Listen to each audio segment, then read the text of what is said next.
Iya, alhamdulillah ya, per tanggal 15 Juni itu pemerintah Indonesia ya, eh, dari Pak Presiden juga kan waktu itu sudah menginfokan ya, ekonomi harus bangkit, terus juga kita harus berkarya dan eh, menjalani kehidupan new normal. Maksudnya new normal itu adalah kita adaptasi dengan COVID-19. Tetap kita jaga prosedur kesehatan, tetap jaga jarak, terus juga tadi kan masuk di area publik tetap dicek ya, terus juga ya pasti Ali mendengar kabar pusat perniagaan dibuka itu senang ya, karena ya kita tahu kalau kayaknya bangkit ya itu harus benar-benar menjalani hidup tuh nggak boleh mundur, harus maju. Nah, karena pekerjaan yang berkah bagi Nabi Surya kan ternyata bisa perniagaan, belanja itu kan lembaga ekonomi termasuk penyerapan tenaga kerja juga. Jadi dengan adanya kemarin ujian corona kan banyak teman-teman pekerja yang dirumahkan, termasuk syuting juga kan harus hold dulu gitu kan. Nah, alhamdulillah dengan kemarin tanggal 15 itu informasi kita bangkit, tetap kita jaga prosedur kesehatan juga. Nah, harus lakukan prosedur kesehatan dan insya Allah Indonesia bangkit, dia bangkit dari corona dan semua bisa kembali aktivitas, tetap menjaga kesehatan. Dan apa sih yang boleh tahu kalau ditanyain ingin pergi ke mall, ingin apa? Gini, kita ini kan boleh dibilang era milenial. Ya, sekarang tuh yang family keluarga itu pasti salah satu tempat hiburan berkunjung kalau nggak pantai atau nggak tempat rekreasi ya pasti ke mall. Di samping beli kebutuhan pokok pribadi ya kan juga bisa contoh untuk baju syuting, baju kerja. Nah, kebetulan Aldi juga kan mau ada melamar nih calon istri ke Palembang, packingnya di kemeja. Pas dengar mall udah buka ya langsung berangkat juga. Karena ya dengan kalau beli baju itu kan secara online kan ngeri takut nggak pas gitu kan, jadi harus dipasin. Itu termasuk pas dengar mall udah buka nih langsung Aldi berangkat dan Aldi lihat langsung protokol kesehatan juga terus dijaga. Tapi ada rasa takut dan malas juga nggak sih untuk pergi ke mall melihat kan masih pandemi corona ini masih naik turun ya? Betul. Ya kalau dibilang was-was ya pasti rasa itu ada juga. Cuman kalau kitanya terus parno kan nggak baik juga, kita harus bangkit. Ya dari Pak Presiden, Pak Anies juga kan udah buka Dufan juga kan. Terus juga Pak Presiden juga udah kemarin berkunjung beberapa area publik juga kan, termasuk transportasi juga kan, ke MRT juga udah dicek dan kita bismillah berlindung pada Allah dan insya Allah semoga sehat. Corona bisa cepat berlalu, kita terus bangkit dan bisa berkegiatan lagi. Nah, prosedur apa yang harus kita lakukan? Kalau kita ingin pergi ke mall, apa yang harus kita siapkan? Nah, yang pasti dari pihak public area atau mall atau tempat beribadah atau sekolah, kantor itu kan sudah kita lihat ya. Kayak contoh hari ini kan Ali ke mall, tadi pas kita masuk ke depan, di depan itu udah ada tulisan jaga jarak. Pas masuk juga ada hand sanitizer, tapi udah touchscreen. Ya. Karena kan menjaga untuk tidak kontak langsung. Terus juga tempat beribadah, alhamdulillah juga udah dibuka. Tadi kita sholat berjamaah bersama, karena sebagai laki-laki muslim kan sholat berjamaah itu kan pahalanya berlipat gitu ya. Dan itu tadi prosedurnya sudah dilakukan oleh pihak-pihak terkait. Pemerintah udah menghimbau dan alhamdulillah sudah dilaksanakan. Dan tadi itu juga ada yang barcode ya. Ini Nah, tanda-tanda gimana sih kali ini mempermudah kita masuk ke mall atau agak mempersulit kita untuk masuk ke mall itu sendiri? Ya, sebenarnya pasti kan ada beberapa prosedur yang biasanya nggak kita lakukan. Contoh misalnya kalau kita ke mall kan, kalau sebelum ada corona kan nggak perlu scan barcode atau harus cuci tangan segala macam. Ya karena adanya pandemi ini harus ada scan barcode. Ya terus terang memang kita adaptasi lagi gitu kan. Biasanya masuk mall ya masuk aja, nggak perlu ada prosedur, udah kayak bandara kan sekarang kan, prosedurnya ketat kan. Tapi ya harus dilakukan walaupun memang harus adaptasi, biasanya nggak pernah seperti itu. Ya agak awal-awal mungkin agak asing gitu ya, cuman karena memang kita menjaga penyebaran corona biar tidak menyebar, jadi harus bisa masyarakat. Nah ini ada rasa kekhawatiran tentang barcode scan barcode itu sendiri. Iya. Takutnya kita itu scan barcode itu data pribadi kita akan hilang atau mungkin ada apa gitu. Ya mungkin memang ada kekhawatiran juga karena ya kita scan barcode kan data kita masuk tuh, ya kan, data dari ponsel gitu. Ada kekhawatiran juga sih. Tapi ya kita bismillah, kita insya Allah setiap instansi kita masih punya protek juga kan. Jadi kita ikuti peraturan. Selain mall yang buka nomor tanggal 15 itu kemarin juga pasaran sudah mulai buka ya Mas.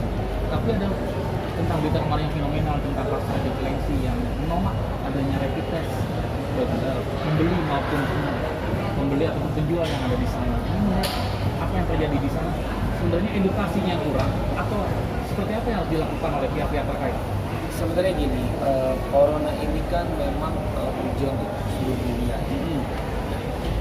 Pasti ada pro kontra ya. Tapi kita pasti untuk solusi itu kita minta kepada Allah lewat Al-Quran. Dengan baca Al-Quran itu pasti semua insya Allah kita akan paham. Masuk juga rapid test. Rapid test itu sebenarnya kan tes kesehatan, ya nggak apa-apa dilakukan, ya kan. Kalau yang sehat ya ternyata nggak perlu diobati, ya kan. Yang sakit harus diobati, kan. Kita berpikir seperti itu. Kayak contoh Aldi kan pejuang kanker nih.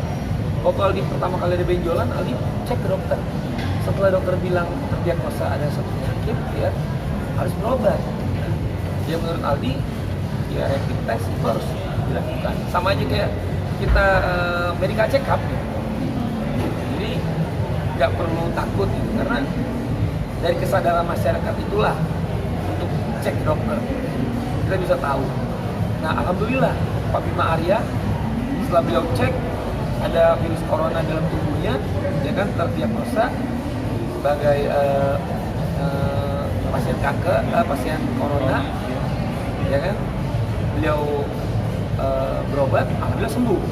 Terus juga Bupati Karawang, Bu Selika, juga sahabat kita Andrea Dian, mantunya Pak Cahyo Kumolo, sahabat kita juga ada Detri. Iya, Detri. Ya.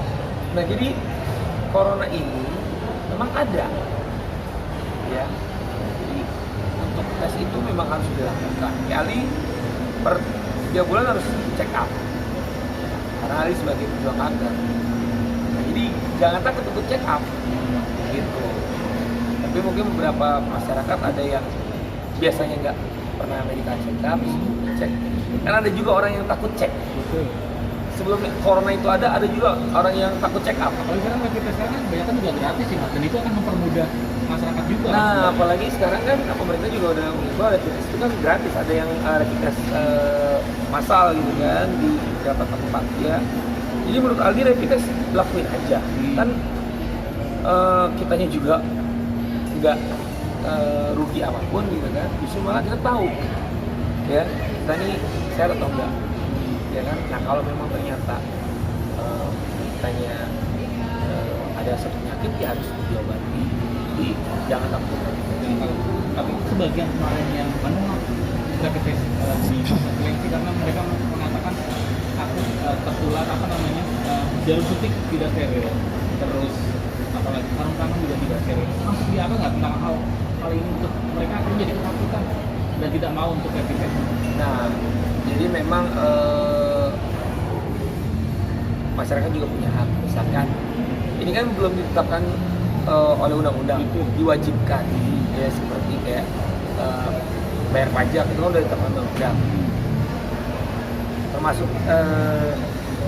pakai ini di ruang publik ya kan ada undang-undangnya didenda kan. Nah, kalau untuk rapid test kan belum diamandemen, ya wajar ada pro kontra. Nah jadi tapi memang itu hal yang wajar yang masyarakat juga takutkan, karena mungkin ya beberapa pemikiran itu kan alat-alatnya mereka pengen nanya steril. Itu butuh bersinergi antara beberapa pihak terkait berikan informasi. Dan apalagi kan Pak, sekarang pasar indikasinya adalah penyebaran virusnya kan juga lumayan banyak ya Mas yang positif karena interaksi antara penjual dan pembeli itu sendiri. Nah, ini melihatnya juga seperti apa tentang hal ini? Takutnya kan akan terjadi gelombang kedua ya nanti kalau tidak akan adanya rapid test dan untuk mengikuti prosedur penanganan COVID, takutnya nanti kita akan terjadi gelombang kedua dan PSBB tidak akan berjalan dengan lancar nanti ke depannya. Jadi memang butuh sinergi antara masyarakat dan pemerintah ya. Kita sama-sama menghadapi COVID-19 ini. Karena memang corona ini datangnya kan tiba-tiba. Nggak ada yang siap. Nggak ada yang siap dan ini hal yang baru dalam peradaban manusia. Ya kalau kayak kemarin contoh zaman virus SARS ditemukan, itu kan tidak sampai ada lockdown, ya, tidak ada sampai ada karantina sampai bandara ditutup segala macam. Ini mungkin karena memang adanya era baru yaitu sosial media. Jadi ya ini kita yang utama itu kita minta kepada Allah, berdoa, berlindung kepada Allah untuk diberikan kesehatan ya. Dan karena mutlak kesehatan, rezeki, maut itu hanya Allah yang tahu. Contoh yang sembuh, terus yang gugur karena corona juga insya Allah shohatimah. Karena siapa yang gugur karena sakit itu kan terus gugurkan, dosanya digugurkan. Saya kenapa ngomongin seperti ini karena kesehatan itu manusia nggak ada yang tahu. Ya. Contoh di luar negeri juga sudah berada di rumah 2 bulan ya kan kena juga. Ya. Tapi kita sebagai manusia tetap harus jaga kesehatan, cuci tangan. Sebelum ada corona juga cuci tangan wajib. Ya, buat kebersihan sebagian dari iman. Wudu ya sebelum sholat itu kan kebersihan juga. Termasuk menjaga imun istirahat yang cukup. Jadi sebenarnya prosedur yang dilakukan sekarang itu sudah dilakukan sebelum adanya corona. Ya mungkin karena ada corona ini, terus kecuali social distancing ya. Nah itu hal yang baru. Nah terkait dengan pasar lagi, kan ada wacana juga dari Pak Anies untuk membuka pasar tergantung ganjil genap ya, tergantung nomor kios bukanya ganjil genap di tanggal hari itu. Setuju dengan adanya pembatasan ataupun ganjil genap pedagang untuk jualan di pasar? Ini kan kita bertahap ini ya. Kalau itu mungkin pemerintah mungkin lebih bodoh lagi untuk kebijakan-kebijakan yang diambil ya disesuaikan dengan ya mungkin pemerintah punya pandangan masing-masing. Jadi ya kita berdoa semoga corona ini cepat berlalu dan kebijakan yang diambil itu lebih pro rakyat. Jadi rakyatlah yang diutamakan. Iya, jadi sebenarnya kayak corona contoh waktu corona ada ini kan pemerintah punya tanggung jawab untuk mengalokasikan dana APBN atau APBD diberikan langsung pada seluruh masyarakat karena kemarin kan dua bulan belakangan ini kan banyak ya termasuk Aldi juga termasuk teman-teman media masyarakat keadaannya ekonomi memang lagi nggak stabil jadi harus ada BLT langsung itu harus ekonomi pemerintah harus bertanggung jawab dan dipastikan langsung masyarakat mendapatkan itu. Contoh luar negeri per kepala keluarga dapat bantuan langsung untuk sembako untuk makan karena dalam kondisi corona ini kan yang kita perlukan sekarang ya karena memang adanya ekonomi lagi goyang ya makanya kan sangat kebutuhan pokok itu pemerintah bertanggung jawab juga untuk itu selain memang membuat peraturan membatasi pergerakan masyarakat ke PSBB jadi masyarakat kita sebagai masyarakat sudah melakukan apa yang pemerintah anjurkan dan pemerintah juga harus menunaikan apa yang harus ditunaikan kepada masyarakat. Jadi bersinergi. Terakhir apa himbauan bagi masyarakat yang akan pergi ke mall ataupun ke pasar? Apa yang harus kita lakukan kalau kita mau pergi ke pasar maupun ke mall? Ya, yang pasti kita sebagai warga negara yang baik ya kita harus melakukan kegiatan sesuai dengan prosedur atau peraturan yang ditetapkan pemerintah. Contoh misalkan di sekarang di seluruh dunia menjaga kesehatan imun tubuh jaga jarak. Ya nanti kalau corona udah berlalu juga kan jaga jaraknya udah nggak ada lagi. New normal itu sebenarnya new itu kan baru normal. Kita setiap hari juga kan melakukan hal yang baru, ya kan? Hari ini harus lebih baik dari hari yang kemarin. Ya sebenarnya kata new normal itu sudah kita lakukan juga sebelum corona, ya kan? Tanggap new, hal yang baru yang bermanfaat berfaedah. Ya kayak contoh pakai masker kan juga kan itu berfaedah. Sekarang aku aja polusi udara kan kita nggak terkontrol. Dengan kita pakai masker kan, insya Allah kan menjaga paru-paru kita juga. Cuci tangan itu sebelum ada corona cuci tangan. Ya. Oke, itulah kita harus perhatikan hal-hal menjaga kesehatan ya, minum madu. Kita berdoa kepada Allah, baca Al-Quran. Bismillah nih Aldi menyampaikan ke teman-teman semuanya, baca Al-Quran adalah obat segala macam penyakit. Kita sehat semuanya. Kita kembali lagi berkegiatan ya, produktif ya, karena pemerintah juga sudah per tanggal 15 kemarin juga memberikan peraturan kita tetap harus produktif ya. Dan insya sehat semua. Bismillah. Terima kasih. Assalamualaikum warahmatullahi wabarakatuh. Thank you brother ya.